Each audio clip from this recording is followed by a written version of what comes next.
कासारा घाटाच्या अलीकडं एक छोटंसं वळण आहे. जर तुम्ही तिथून प्रवास करत असाल तर हे तुम्हाला नक्की ऐकायला पाहिजे. आता घाट जो आहे तो समोर आहे, त्याच्या अलीकडं एक छोटंसं वळण आहे, ज्या वळणावर एक भयानक गोष्ट घडलेली आहे. बघा, जर तुम्ही त्या रस्त्यानं जाताय आणि ते जर वळण तुम्हाला लागलं आणि त्या वळणावर जाताच तुम्हाला थोडंसं असं वाटायला लागलं की यार आपल्याला ना झोप येते, त्यावेळेस थोडं सावध व्हा. काहीतरी वेगळी ॲक्टिव्हिटी करा जेणेकरून तुमच्या डोळ्यामध्ये जी झोपेची झापडी येते ना ती निघून जाईल. जसं की आपल्या गाडीमधला जो टेप आहे त्याचा जो आवाज आहे त्याचा आवाज मोठा करा, किंवा ते जमत नसेल तर गाडीच्या खाली उतरा आणि ताजी हवा घ्या. तेही जमत नसेल तर 2 मिनटं गाडीच्या खाली उतरून आपला चेहरा थंड पाण्याने धुवा आणि नंतर तिथून सुरुवात करा कासारा घाट ओलांडण्याची. आणि तसं जर नाही केलं तर तुमचा जीव जाऊ शकतो. आता असं मी का म्हणतोय, याच्या पाठीमागचं कारण आजची ही कहाणी आहे. आपल्याला रितेश नावाच्या एका मुलाने ही स्टोरी पाठवलेली आहे. तो एकलाच इकडून तिकडं जात होता. आता त्याने आपल्याला गावाचं नाव नाही सांगितलं की मी कोणत्या गावावरून त्या गावाला जात होतो, पण त्याने हे सांगितलं की बाबा मी ज्या ठिकाणावरून निघलो आणि ज्या ठिकाणावर मला जायचं होतं त्याच्या मधोमध कासारा घाट लागतो. आणि त्या घाटामध्येच माझ्यासोबत एक असा प्रचंड भयानक अनुभव घडला आहे की तो मी आजही विसरू शकत नाही. आता सगळ्यात मोठी चुकी काय केली रितेशने माहिती आहे, तो रात्रीच्या टायमाला निघाला, 9:30 ते 10च्या टायमाला. आता तुम्हाला तर माहिती आहे की रात्रीच्या टायमाला काही जरी नसलं तर भास खूप मोठे असतात आणि माणसाचं डोकं आणि मन जेव्हा एकत्र येतं आणि ते जेव्हा एखादा भास अनुभवतात तर आपल्याला काही गोष्टी खऱ्या वाटायला लागतात. कदाचित रितेशसोबतसुद्धा तशाच प्रकारे घडलं, पण रितेश सांगतो की माझ्यासोबत जे घडलं आहे तो भास नाही आहे. त्याच्यानंतर मी जेव्हा त्याची पूर्ण स्टोरी वाचली त्यावेळेस मला धक्का बसला की यार आपण इतक्या भयानक गोष्टी सांगतो तर असं होणं शक्य आहे का. तर झालं असं की 9-9:30 वाजता रितेश आपल्या गाडीमध्ये बसून निघाला. तर त्याची गाडी काय फार VIP नव्हती, आपली नॅनो गाडी बघितली असेल तुम्ही, टाटा नॅनो गाडी, तशी त्याची गाडी होती. आणि तो त्या गाडीमध्येच इकडे तिकडे फिरायचा. त्याचं फार चांगलं म्हणणं होतं की भाई ही जी गाडी आहे 2-2.5 लाख रुपयामध्ये भेटते, म्हणजे त्याच्या कमीच भेटते, पण एका मोटरसायकलपेक्षा खूप चांगल्या पद्धतीनं प्रवास आपण करू शकतो. किती जरी पाणी आला पाऊस लागत नाही, किती जरी थंडी पडली हिव वाजत नाही, आणि किती जरी गरम वाटायला लागलं तरी AC मध्ये आपल्याला गरम लागत नाही. एवढ्या किमतीमध्ये तर आपण एखादी बाईक घेऊन हिंडू शकतो, त्याच किमतीमध्ये आपल्याला ही कार येते. तर त्याचं तसं म्हणणं असून त्या कारमध्ये बसून तो नेहमी इकडच्या तिकडच्या इकडं फिरत राहायचा आणि नॉर्मली कार चालवायचा. तो काय जास्त स्पीडनं चालवायचा नाही, जास्तीत जास्त 70-75 या स्पीडनं त्याची कार असायची. रेग्युलरी पण नसायची ही, फक्त कधीमध्ये जर गडबड असेल तर, अन्यथा तर 60-65 या स्पीडनं त्याची कार असायची. मस्त मौज मजा करत तो जायचा. गाणे वाजवत साऊंड सिस्टीम त्याने कारमध्ये बसवली होती. म्हणजे एक म्हणतात ना की काही लोक छोट्याशा घरात पण चांगलं राहतात, तसं हा आपल्या छोट्याशा कारमध्ये सुद्धा खूप हॅप्पी राहत होता. आता मी तुम्हाला म्हणलो होतो की कासारा घाटाच्या अलीकडं एक छोटंसं वळण आहे आणि त्या वळणावर जर तुम्हाला असं वाटलं की झोप येते तर जरा सावध व्हा. सेम असंच रितेशसोबत घडायला लागलं. त्याला ते वळण लागलं आणि त्या वळणावर त्याला अचानक असं अनुभवायला लागलं की मला यार फार मोठी झोप लागते, म्हणजे झोप येते, खूप जास्त गडद झोप येते. तो पापणं उचलण्याचा प्रयत्न करतोय पण त्याला ते पापणं उचलायची सुद्धा ताकद त्याच्या शरीरामध्ये राहत नाही. मग तो थांबतो, जरासा विचार करतो. तो काय फारसा असा विचार करत नाही की यार अशी अचानक मला झोप का येते म्हणून. त्याचं एक काम होतं, जसं वाटेल तसं करायचं. मग त्याला झोप येत होती. त्याला हे माहिती होतं की या अवस्थेमध्ये जर आपण गाडी चालवली तर आपला ॲक्सिडेंट होऊ शकतो. आता त्याच्या डोक्यामध्ये नव्हतं की समोर जो घाट आहे तो घाट कासारा घाट आहे म्हणून. तो एक विचार करतो की बा झोप यायली ना, इथं थोडी गाडी साईडला लावूयात, 1-1.5 घंटा येतं आपण झोपी जाऊयात आणि नंतर सकाळी उठून परत आपण निघूयात. तर तो गाडीची शीट लांब करतो आणि गाडीमध्ये झोपी जातो, AC वगैरे चालू करतो आणि झोपी जातो. आता झोपी गेल्याच्या नंतर जसं त्यानं अंग टाकलं तसं त्याला इतकी गडद झोप लागली की खूप आजपर्यंत त्याला अशा पद्धतीची झोप कधीच लागली नाही. अशी झोप त्याला लागली. पण अचानक झोपल्याच्या नंतर त्याच्या शरीराला थंड हवा लागायला लागली, एकदम गार असं लागायला लागलं. आता तुम्ही बघा, एखाद्या वेळेस खूप गरमी असते आणि तुम्ही फ्रीजसमोर जाता आणि फ्रीजचं झाकण उघडता, झाकण म्हणजे दरवाजा उघडता, आणि जसा दरवाजा उघडला तसं त्या फ्रीजमधली जी थंड वाफ असते ती तुमच्या शरीराला लागल्याच्यानंतर कसं थंड फील होतं, सेम त्या प्रकारे रितेशच्या शरीराला तसं फील व्हायला लागलं. आता तसं फील झाल्याच्यानंतर माणूस कितीही झोपीमध्ये असला तरी त्याला वाटतं ना की भाई हे काय एकदम असं थंड लागले. तर रितेशची झोप उडते. उडाल्याच्यानंतर तो बघतो तर तो एका वट्ट्यावर झोपलेला होता आणि तो वट्टा जंगलाच्या मधोमध होता. इकडं पाहिल तिकडं पाहिल सगळीकडं काळोखच होता आणि जे काही दिसत होतं ते फक्त झाडं आणि झुडपं दिसायचे त्याला. आता तो पूर्णपणे कन्फ्यूज झाला आणि पूर्णपणे आरबळला. त्याचं पूर्ण शरीर घामाने ओलं चिंब झालं. तो इकडे तिकडे बघत होता, कारण की त्याला माहिती होतं ना आपण फक्त गाडीमध्ये झोपलो होतो आणि मग असं अचानक आपण या जागेवर पोहोचलो तरी कसे. त्याला कळत नव्हतं काय करावं आणि काय नाही. तो त्याच्या खिशामधला मोबाईल बघत होता. खिशामध्ये मोबाईल नाही, काय नाही, काय नाही. त्याच्या जवळची जितक्या पण वस्तू होत्या त्या सगळ्या वस्तू गायब होत्या. पूर्ण ए टू झेड वस्तू गायब होत्या. एकही वस्तू त्याच्यापाशी नव्हती. त्याला फक्त त्याचं शरीर जाणवत होतं की हां मी या जागेवर आहे आणि त्याने आपल्या शरीराला हात लावला की त्याचं शरीर त्याच्या हाताला लागायचं. आणि सगळीकडं काळोख, जितकं दिसेल फक्त तेवढं झाडं झुडपच. आता विचार करा, जर आपण एखाद्या जागेवर झोपलो आणि अचानक आपली झोप उडाली, विचार करा, इमॅजिनेशन करा, अचानक आपली झोप उडाली आणि आपण अशा एखाद्या ठिकाणावर आहे की तिथं फक्त जंगलच जंगल आहे. आपण या अगोदर कधीच त्या जागेवर गेलोसुद्धा नाही.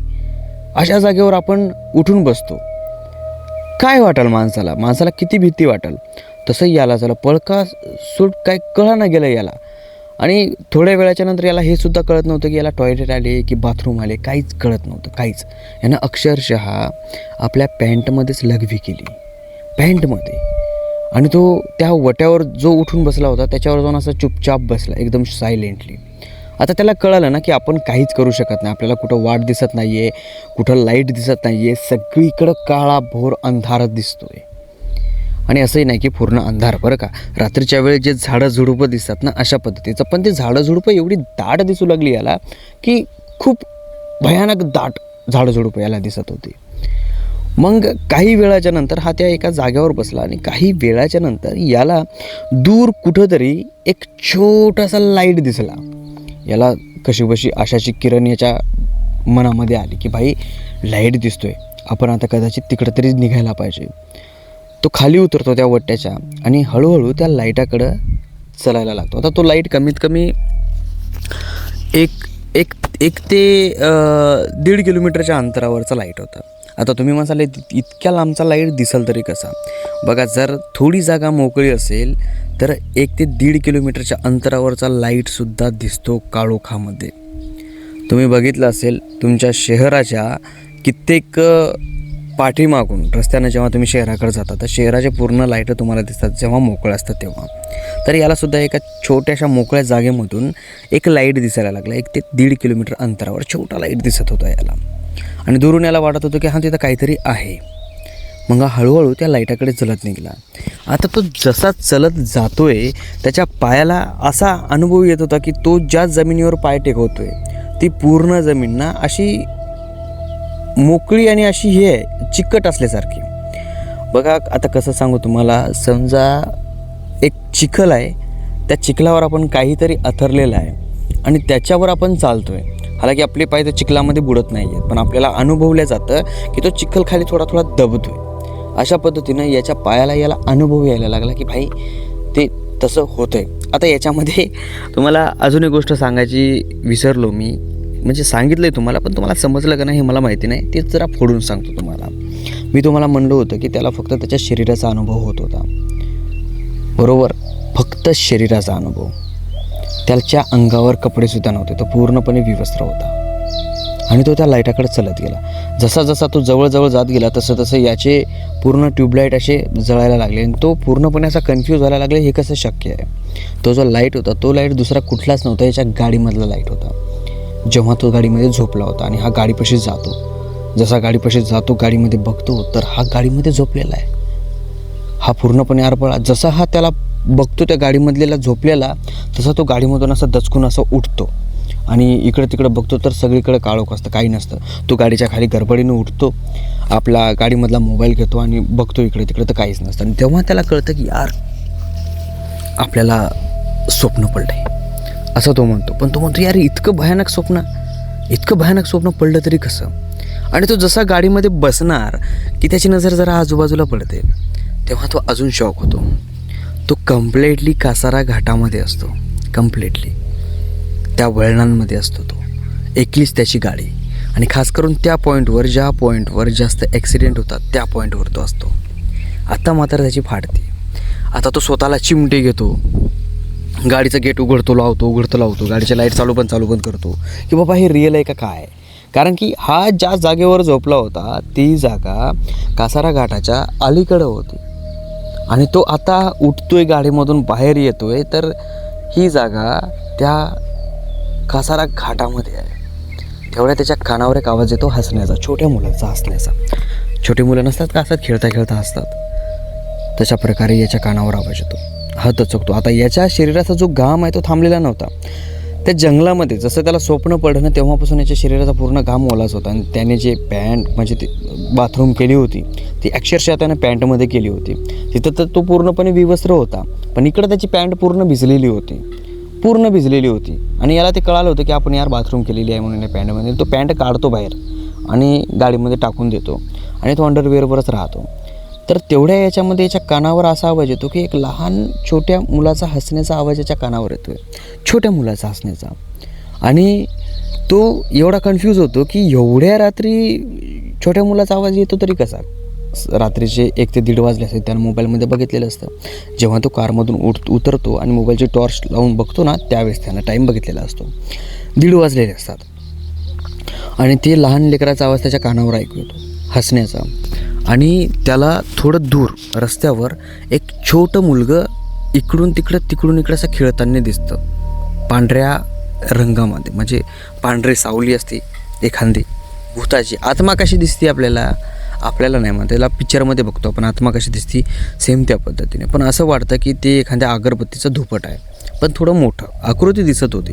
आणि ते इकडून तिकडं असं फिरत असतं आणि चालत असतं. आणि तेवढ्यात एक मोठा ट्रक तिथून निघून जातो, भर कर लागे. हा पूर्णपणे दचकतो. याला समजत नाही की करावं काय. मग याला वाटतं की यार भाई हे खूप आपल्या डोक्याच्या वरी चालले, आपण काय करूयात, गाडीमध्ये बसूयात, गाडी स्टार्ट करूयात आणि या कासारा घाटाच्या पलीकडं आपण निघूयात. तो गाडीमध्ये बसतो, गाडी स्टार्ट करतो आणि चालायला लागतो. चलतो खूप वेळ तो रन करतो. आणि तेवढ्या रनमध्ये त्या गाडीमधलं सगळं डिझेल संपतं. पण कासारा घाट काय संपत नाही. तो त्या कासारा घाटामध्येच अडकलेला असतो, पूर्णपणे अडकलेला असतो. त्याला ते संपतच नाही. तो परत गाडीच्या खाली उतरतो, डिझेल बघतो, डिझेल पूर्ण संपलेलं आहे. आणि अक्षरशः त्याच्या गाडीमध्ये डिझेल 150 किलोमीटर गाडी जाईल इतकं डिझेल होतं. आणि कासारा घाट काय 150 किलोमीटरचा नाही आहे, तो थोडा लहानच आहे. तर याला समजत नाही की यार हे आपल्यासोबत व्हायलं आहे काय. मग तो कॉल करतो आपल्या मित्राला. आता मित्राला कॉल केल्याच्या नंतर तो जसा त्याच्या मित्राला बोलतोय तसा तिकडून आवाज यालाच रिटर्न येतोय. आपण नाही का एखाद्या छेडीमध्ये बोलतो हॅलो म्हणलं की तिकडून आवाज आपलाच रिटर्न येतो, हॅलो करून असं गुंजतो आवाज. सेम त्या प्रकारे याचा आवाज यायला लागला. हा हॅलो म्हणलं की तिकडून हॅलो म्हणतोय. हा म्हणतो की भाई माझा आवाज ऐकू येतो का, तो म्हणतो की माझा आवाज ऐकू येतोय का. कमीत कमी 10 ते 15 वेळेस त्यानं कॉल ट्राय केले. मित्रांना, आईंना, वडिलाला, भावाला, प्रत्येक माणसाला ज्याला तो कॉल करू शकतो त्याला त्याने कॉल ट्राय केला. आणि सगळ्या कॉलचे रिप्लाय याला जसा हा बोलतोय तसाच याला ऐकू येतो. आता तेवढ्यात परत याला एक असा अनुभव होतो जसा अनुभव सुरुवातीला झाला होता. जे झोपल्यावर होतो ना त्याला थंड अनुभव, तसा अनुभव परत त्याला झाला.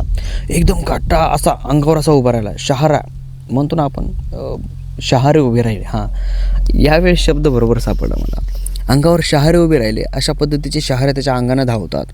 तो पूर्णपणे असा हादरून जातो. गाडीचं गेट उघडतो, गाडीमध्ये बसतो. त्याला भीती वाटायला लागते ना. तो म्हणतो की भाई जे होईल ते होईल, सकाळ होईपर्यंत मी काय गाडीच्या बाहेर निघणार नाही आणि झोपणारही नाही. त्याला माहिती आहे आपण झोपलो गेलो, आपण गाडीच्या खाली उतरलो गेलो, आपली गाडी स्टार्ट होईना, आपण इथून निघू शकत नाही. सकाळ होईपर्यंत आपण इथंच राहणार. आणि त्याच्या डोक्यामध्ये त्यावेळेस गोष्टी यायला लागल्या की भाई लोक जे म्हणतात कासारा घाटामध्ये असं आहे तसं आहे, येऊ आहे त्यो आहे, तर तो आत्ता विश्वास करायला लागला की खरंच अशा काही गोष्टी असतात. आणि इथून समोर मी रात्रीचा प्रवास अजिबात करणार नाही. त्याने ठरवलं तेव्हाच, करणार नाही म्हणजे करणार नाही. आणि हे असे जसे विचार करतो ना तसे विचार करता करता त्याला परत एक असा अनुभव होतो की कुणीतरी त्याच्या गाडीमध्ये येऊन बसले. तो पाठीमागं वळून बघतो, तो पाठीमागं कुणीच नसतं. परत तो आपल्या सीटवर बसलेला असतो ना, फार बिलीला असतो तो, गाडीतले लाईट चालू करतो, इकडे तिकडे बघतो आणि बसलेला असतो गाडीमध्ये निवांतपणे. पण मनामध्ये भीती फार जास्त असते त्याच्या. कधी माणूस ना खूप शांत दिसतो बसलेला, पण त्याच्या मनामध्ये जी वादळं चालू असतात ती कुणी बघत नाही. तसंच रितेशच्या सुद्धा मनामध्ये होतं. खूप जास्त प्रचंड भीतीने रितेशला वाटत होते, कारण की त्याच्यासोबत जे घडलं होतं ते फार भयानक घडलं होतं. आता तो काही वेळ बसल्याच्या नंतर त्याची जे गाडी आहे आणि त्या गाडीच्या मधात जे पेट्रोलचं म्हणजे डिझेलचं मीटर आहे त्याचा काटा आपोआप वर उठायला लागतो, म्हणजे पेट्रोल डिझेल असल्यासारखं. हे पाहिल्याच्या नंतर रितेश गाडीचं बटन स्टार्ट करतो आणि गाडी चालवतो. काही वेळ गाडी चालवल्याच्या नंतर तो कासारा घाटाच्या समोर निघतो. जसा निघाला तसा त्याला श्वास भेटतो. आता कासारा घाटाच्या समोर निघलं की त्याला काही लाईटं दिसायला लागले, काही वाहनं दिसायला लागले, माणसं दिसायला लागले. आपण ज्या जगामध्ये नव्हतो ते जग आता त्याला दिसायला लागलं. तो फार खुश होतो एकदम हॅपीली. पण त्याला माहिती नसतं की त्याच्यासोबत आता समोर चालून थोडी अजून काहीतरी प्रॉब्लेम होणार होते. तो आपल्या घरी येतो. घरी आल्याच्यानंतर सगळे काही झोपलेले असतात. तो 3 वाजताच घरी पोहोचतो रात्रीच्या. जातो, घराचा दरवाजा वाजवतो, त्याची आई दरवाजा उघडते, तो घरामध्ये येतो आणि आपल्या रूममध्ये सरळ जाऊन झोपी जातो. तो फार थकलेला होता आणि त्याचा चेहरा इतका असा थकून गेल्यासारखा वाटत होता की बघायचं कामच नाही. खूप जास्त तो थकलेला होता. तो जाऊन आपल्या रूममध्ये झोपी जातो. आता झोपी गेल्याच्या नंतर तो दुसऱ्या दिवशी 12-12:30 वाजेपर्यंत उठतच नाही. त्याची आई, त्याचे वडील, भाऊ पूर्णपणे कन्फ्यूज होतात की रितेश किती जरी उशिरा झोपला तरी पण एवढे वेळ तो झोपत नाही. जास्तीत जास्त 9 वाजेपर्यंत तो झोपतो. मग आज 12-12:30-1 वाजते दुपारची आणि हा उठत का नाही आहे? मग त्याची आई त्याला उठवण्याचा प्रयत्न करते. तर त्याचं जे शरीर आहे ते खूप जास्त तापलेलं दिसतं. ताप आलेला असतो त्याला उचलतात आणि हॉस्पिटलमध्ये नेतात. तिथे गेल्याच्यानंतर डॉक्टर म्हणतात की नॉर्मल ताप आहे, हे झाल्याच्यानंतर तुम्ही नॉर्मल याला घराकडे घेऊन जाऊ शकता. मी काही टॅब्लेट वगैरे लिहून देतो तुम्हाला, ते होईल आणि नंतर तुम्ही जाऊ शकता. आता असं केल्याच्यानंतर त्याचा दवाखाना होतो. घरी नेतात. घरी नेल्याच्यानंतर रितेश झोपलेला असतो, जेवण वगैरे करतो आणि जसा तो जागी होतो म्हणजे त्या झोनमधून थोडा बाहेर पडतो तर तो जोरात ओरडायला लागतो. आता त्याचे आई वडील कन्फ्यूज होतात की हा ओरडायला का लागला आहे, इतका का ओरडतो, याला झालं आहे काय? रितेश इकडं पडतोय, तिकडं पळतोय, इकडं पळतोय, तिकडं पळतोय, याला काय सुधरत नाही. मग आता ही गोष्ट ना 2-3 दिवस त्याच्यासोबत घडत राहिली. तो जागेवर थांबतच नव्हता. इकडं पळतच होता. त्याच्या आईवडिलांना वाटलं यार हे होतंय तरी काय. मग त्याच्या आईवडिलांनी एका माणसाला विचारलं की आमच्या रितेशसोबत असं होतं आहे. तो म्हणला की बाबा माझ्या ओळखीचा एक महाराज आहे, तुम्ही त्याला भेटा आणि त्याला भेटल्याच्यानंतर तो काय म्हणतो हे बघा एकदा आणि नंतर आपण काय ते याच्यावर विलाज करूयात. मग हे सगळेजण त्या महाराजाकडे जातात आणि तो महाराज म्हणतो की याला बाहेरचं लागलेलं आहे, म्हणजे झटका लागलेला आहे याला आणि त्याच कारणामुळे याला अशी परिस्थिती निर्माण होती. तर त्यानं काय मंत्रबिंत्र वाचले, अंगारा दिला आणि याला विचारलं नंतर सगळं सॉल्व्ह झाल्याच्या नंतर की तो असा पळत का होता. तर तो म्हणत होता की माझ्यासोबत माझ्या गाडीमध्ये एक छोटा मुलगा आलेला आहे आणि तो मुलगा सतत माझ्या मागे लागतो, माझ्या घरामध्ये तो मला दिसतो, तो माझ्या पाठी लागतो, त्या कारणामुळं मी पळतो इकडं तिकडं. आणि काही दिवस असं चालतं थोडं. पण त्याच्यानंतर मग सगळं काही स्टॉप होतं आणि इथंच आपली ही कथा संपते. कथा आवडली असेल का त्याला लाईक करा, चॅनलला सबस्क्राईब करा आणि जर तुमच्यापाशी अशी एखादी कथा असेल तर खाली डिस्क्रिप्शनमध्ये एक व्हॉट्सअप नंबर दिलेला आहे, त्यावर तुम्ही मला शेअर करू शकता. चला भेटूया समोरच्या स्टोरीमध्ये. तोपर्यंत जय हिंद, जय महाराष्ट्र.